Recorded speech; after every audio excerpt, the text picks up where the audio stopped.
Pag napanood mo itong video na to, siguradong magugutom ka. Kaya tara na at puntahan na natin ang lugar na ito. Ito ay katulad sa isang sikat na kainan sa Maynila na hotdog cheesy overload ay narito na sa Marikina. At kung ikaw ay bibili ng hotdog cheesy overload, jack na busog ka dahil sa mga sangkap nito tulad ng buns, lettuce, repolyo, ketchup, mayonnaise, cheese, at syempre yung hotdog na malasa. At ito nga pala guys ang nagustuhan ko. Di siya ordinaryong hotdog kasi pure foods pala ang gamit nilang hotdog. Sa itsura pa lang ng paggawa, katakam-takam na talaga. Kaya wag na magpatumpik-tumpik. Sugurin na natin to.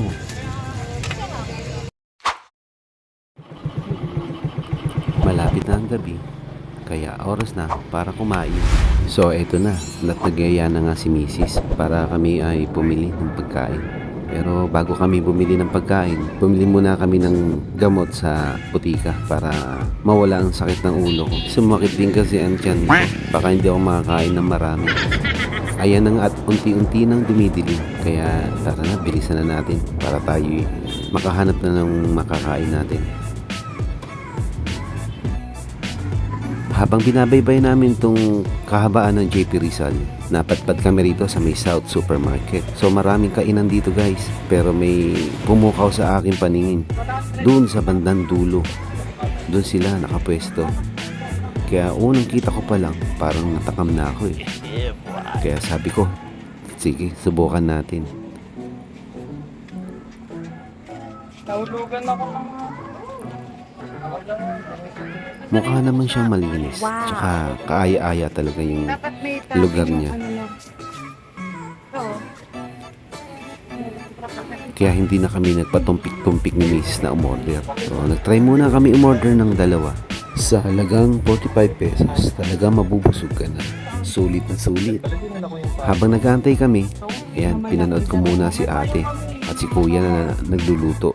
Piniprepare yung aming kakainin. Siya nga pala guys, wala sila kasing permanent na pwesto. Kaya nung pangalawang beses namin hinanap, so hindi namin sila ulit natagpuan dito sa South Supermarket. Nabanggit sa akin nung isang kasama niya na minsan daw doon sila pumipwesto sa may River Park. Kung makikita niyo yung statue ni Marikit, doon lang siya malapit mismo sa statue ni Marikit. May mga katabi rin siyang mga nagtitinda doon, mga naka-food cart din.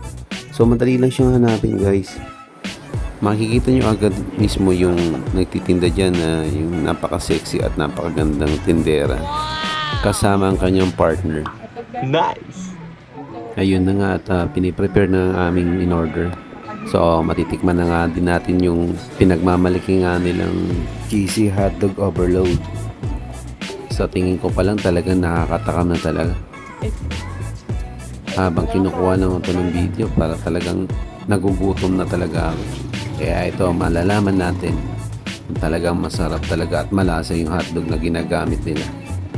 Kasi sabi, pure foods daw to eh. Pero legit nga talaga, pure foods talaga. Sabay mo pa ng napakaraming cheese. Talaga naman, ang sarap.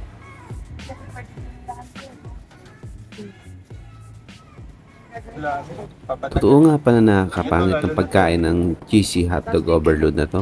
Sa sobrang laki kasi niya guys. Talagang mapapangakan ng husto. Ayos lang naman kasi sobrang sarap naman talaga. Kahit pumangit ka sa paningin ng tao, at least masarap at busog ka. Tara na at dali ng mga tropa dito sa Marikina River Park at nang matikman na ang sarap ng cheesy hotdog overload. At ito nga, pauwi na kami ni Mrs. at nabusog na kami sa aming kinain. Hanggang sa muli ng ating pagkain serye. Bye-bye!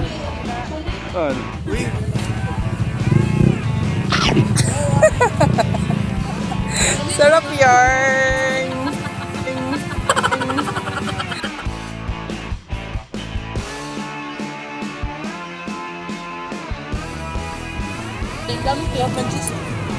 Yan! Pinawati ko yung mama ko dyan sa binangonan. Cheese X Cheese. Thanks for watching.